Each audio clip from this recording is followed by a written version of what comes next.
कहानी की शुरुआत होती है और हमें कोल्हापुर 1996 का टाइम दिखाया जाता है, जिसमें कि एक आदमी, एक लड़का और एक औरत होती है। वो आदमी अपने बेटे को शिवाजी महाराज की कहानी सुना रहा होता है। वो आदमी अपने बेटे से कह रहा होता है कि शौर्य आता है अपने जीवन के कर्तव्य को जानने से। उसके बेटे को अपने डैडी के हाथ में एक अंगूठी दिखाई देती है। इतने में एक ट्रक आता है और उनकी गाड़ी को पीछे से ठोक देता है, जिसकी वजह से वो गाड़ी नदी में गिर जाती है। लेकिन उसमें वो लड़का तो बच जाता है, लेकिन उसकी पूरी फैमिली उसी गाड़ी के साथ पानी में डूब जाती है। गाड़ी के डूबते वक्त वो लड़का गाड़ी की नंबर प्लेट भी देख लेता है, लेकिन तभी सीन प्रेजेंट डे रायगढ़ पे शिफ्ट होता है, जहाँ पे दो लोग हिल क्लाइंब कर रहे होते हैं, जिनमें से एक लड़के का पैर अचानक से फिसल जाता है और वो नीचे गिरने लगता है। लेकिन उस रस्सी की वजह से, जो कि ऊपर गड़े पेच में अटकी हुई थी, उसकी वजह से वो नीचे गिरने से बच जाता है। ऊपर गड़ा पेच जिसमें कि उसकी हुक अटकी हुई थी, वो भी अचानक से ढीला पड़ने लगता है। लेकिन उसका दोस्त हीरो की तरह ऊपर जाता है और कील को हथौड़े से ठोक देता है, जिसकी वजह से वो दोनों बच जाते हैं और आराम से ऊपर चढ़ जाते हैं। उनमें से एक लड़का रवि, जो कि प्रोफेशन में डॉक्टर भी होता है, उसके पास प्रिया देश पांडे का फोन आता है और वो उसे आने के लिए कहता है। वो लोग शिवाजी महाराज के किले पे आए हुए थे, उस किले की वीडियो बनाने के लिए। डॉक्टर रवि उस किले की वीडियो बना रहा होता है, जिसे कि एक जज देख रहा था, जिसका नाम की दीक्षित होता है। जज दीक्षित उस वीडियो को देख के बहुत ही खुश हो रहा था। जज दीक्षित किसी से छुप के एक आदमी से मिलने के लिए आया हुआ था, इसलिए दोनों दूर से ही बातें कर रहे होते हैं। जज दीक्षित उस आदमी को कह रहा होता है कि अब समय आ गया है नए सिलेदार को उसकी जिम्मेदारी सौंपने का, क्योंकि उसे स्टेज 4 ब्लड कैंसर है। ये सुन के वो आदमी जज से कहता है कि क्या वो इसके लिए तैयार है, लेकिन जज उससे कहता है कि उसके पास टाइम नहीं है, इसलिए उसे उसको सब कुछ बताना ही होगा। और जाने से पहले दीक्षित उससे कहता है कि जाने से पहले सूर्य को पानी में देख के नमस्कार करके ही जाना। जैसे ही वो पानी में देखता है तो उसे पानी में एक चाबी मिलती है। इसके बाद हमें राजभवन मुंबई का सीन दिखाया जाता है, जहाँ पे प्रेसिडेंट रामचंद्र अपने आदमी प्रभु से बात कर रहा होता है और वो उससे कह रहा होता है कि जज दीक्षित को स्टेज 4 कैंसर है, वो कोई ना कोई गलत कदम जरूर उठाएगा, उसे उस पर नजर रखनी होगी। इधर जज दीक्षित को अवार्ड दिया जा रहा होता है, जिसकी अनाउंसमेंट उसकी सेक्रेटरी प्रिया देश पांडे कर रही होती है। इधर रवि और उसका दोस्त भी आया होता है, जिसे कि जज दीक्षित के कहने पे प्रिया देश पांडे ने फोन करके बुलाया हुआ होता है। उधर दो लोग भी खड़े हुए होते हैं, जिनको कि रामचंद्र के आदमी प्रभु ने ही जज के पीछे लगाया हुआ होता है कि जज दीक्षित कोई चालाकी करे और वो लोग उसे पकड़ ले। लेकिन स्टेज पे जाने से पहले जज दीक्षित को हार्ट अटैक आता है, जिसे कि वहीं पर बैठे डॉक्टर रवि देखने के लिए आते हैं। लेकिन जैसे ही डॉक्टर रवि उसके पास आते हैं तो उसे उसके हाथ में वही अंगूठी दिखाई देती है, जो कभी उसने उसके पिता के हाथ में देखी थी। और जज दीक्षित उसके कान में वही शब्द बोलते हैं जो कभी उसके पिता ने उसे कहे थे। ये सुनने के बाद डॉक्टर रवि काफ़ी हैरान होते हैं, लेकिन वो उसे दवाई देता है और कहता है कि ये बिल्कुल ठीक है, ये कल तक बिल्कुल ठीक हो जाएंगे। लेकिन वो जज जाने से पहले प्रिया देश पांडे के हाथों उसके लिए एक किताब भिजवाता है।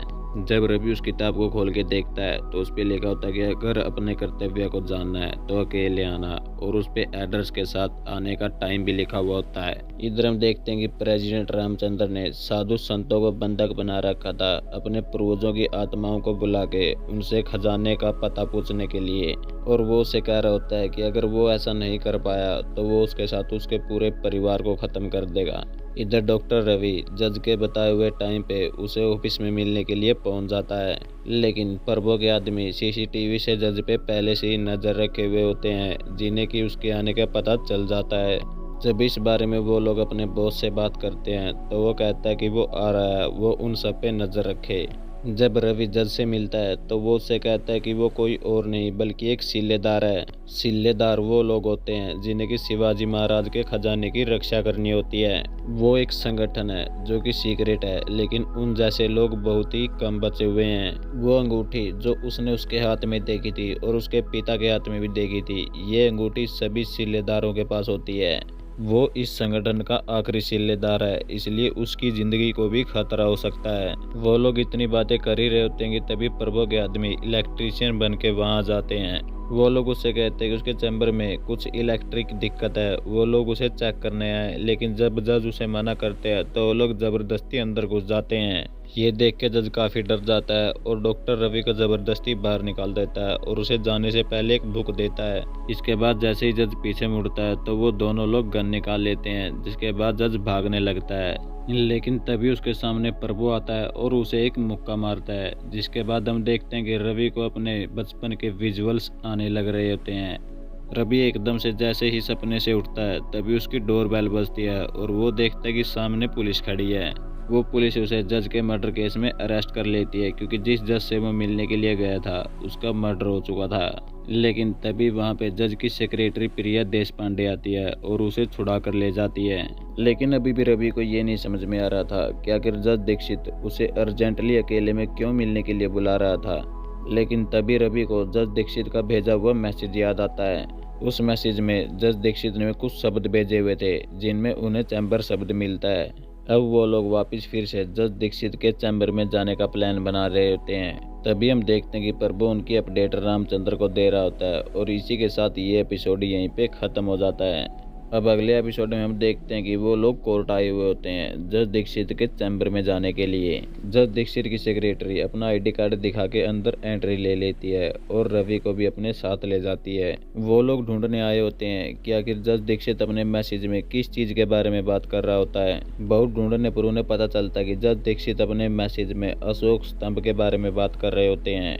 लेकिन प्रभु के आदमी ने जज दीक्षित के चैम्बर में माइक लगा दिया था, जिसकी वजह से वो लोग उनकी बातें सुन रहे होते हैं। लेकिन अचानक से उनका माइक खराब हो जाता है, जिसकी वजह से प्रभु खुद जाकर देखने का फैसला लेता है।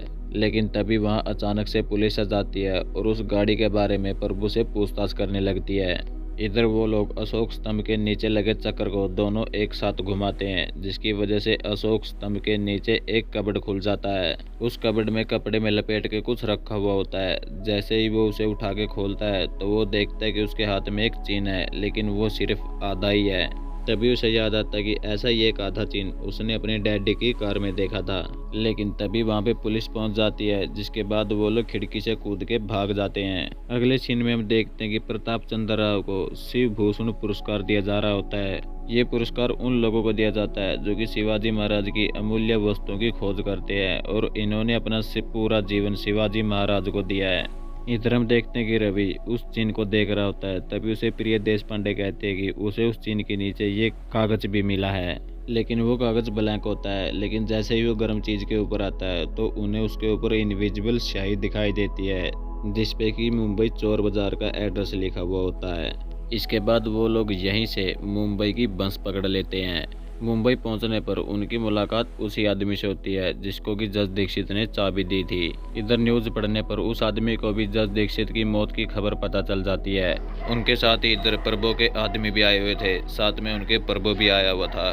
वो लोग उन्हें देख के भागने लगते हैं और आखिरकार कुछ देर की फाइट के बाद वो लोग भाग जाते हैं। वो लोग वहाँ से भाग के उस आदमी के घर पे आते हैं और वहीं पे बैठ के बातें करते हैं। जब रवि उससे पूछता है कि क्या वो भी एक सिलेदार है, तो वो उसे बताता है कि वो सिलेदार नहीं है, लेकिन उसे पुरानी चीजें देखने और ढूंढने का बहुत शौक था। इसलिए दीक्षित ने उसे रायगढ़ में खुदाई का काम दिया था, जहाँ पे उन्हें एक बॉक्स मिला था। उस बॉक्स में उन्हें एक चिन्ह मिला था जो अभी उसके पास था और उसी चिन्ह की वजह से उसकी पूरी फैमिली खत्म हो गई थी। उन लोगों ने इस चिन्ह की वजह से उसकी पूरी फैमिली को जिंदा जला दिया था, इसलिए उसने कसम खाई थी कि वो इस चिन्ह को उनके हाथ में नहीं लगने देगा और तब से ही वो इस चिन्ह की रक्षा कर रहा होता है। इधर हम देखते हैं कि प्रिया देशपांडे प्रेसिडेंट को फ़ोन करके उनकी सारी बातें बता रही होती है और यहाँ पे हमें पता चलता है कि वो भी प्रेसिडेंट से मिली हुई थी। वो आदमी जो एक मूर्तिकार था वो रवि से पूछता है कि क्या दीक्षित ने उसे कुछ ऐसा बताया जो उसे नहीं पता हो। तब रवि को याद आता है कि दीक्षित ने उसे एक किताब दी थी और जैसे ही वो किताब के पन्ने को फाड़ते हैं तो उसमें से उसे एक मैप मिलता है। इधर हम देखते हैं कि पुलिस को उनके यहाँ आने का पता चल जाता है और उन्हें ये भी पता चल जाता है कि वो लोग यहाँ से मुंबई गए थे। उन्हें उनकी गाड़ी से एक कैमरा मिलता है और उन्हें यह पता चलता है कि जिन पे वो लोग नज़र रख रहे थे उन पे कोई और भी नज़र रख रहा होता है। उस मैप को जब वो लोग खोल के देखते हैं तो उसमें मुंबई में किले का नक्शा बना हुआ था। इस नक्शे से उन्हें राजभवन के बारे में पता चलता है। अब इसलिए वो लोग राजभवन जाने वाले थे, लेकिन राजभवन जाने के बाद अगर वो लोग पकड़े जाते हैं तो उन्हें आतंकवादी घोषित कर दिया जाएगा। इसके बाद वो लोग राजभवन चले जाते हैं जहाँ पे कोई इवेंट चल रहा होता है। इधर प्रेसिडेंट रामचंद्र भी आए होते हैं जो कि उन लोगों को देख लेता है। रवि का दोस्त राजभवन में जाने की मैप के जरिए सारी लोकेशंस बता रहा था। वो लोग राजभवन के मेन रूम में पहुंच जाते हैं, लेकिन आगे की इन्फॉर्मेशन मैप में नहीं होती, इसलिए अब वो लोग खुद ही जाने का फैसला लेते हैं।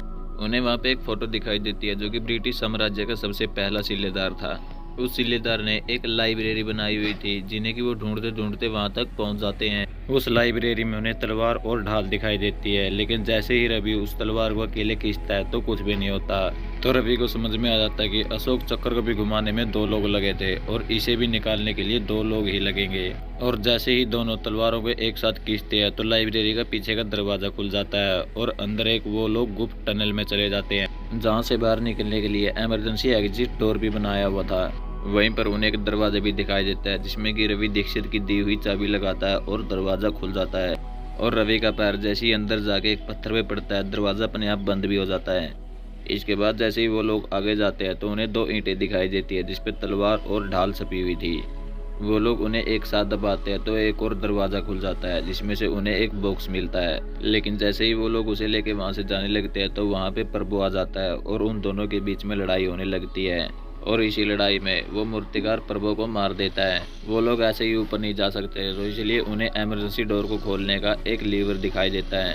तभी वहां पे रामचंद्र आता है जो कि प्रिया देशपांडे की कनपट्टी पे बंदूक रख के आया हुआ था। रामचंद्र उससे वो बॉक्स मांग रहा होता है कि तभी वो मूर्तिकार रामचंद्र पे अटैक कर देता है जिसकी वजह से प्रिया और रवि वहां से भाग जाते हैं। लेकिन बेचारा वो मूर्तिकार रामचंद्र के हाथों मारा जाता है और ये एपिसोड यहीं पे खत्म हो जाता है।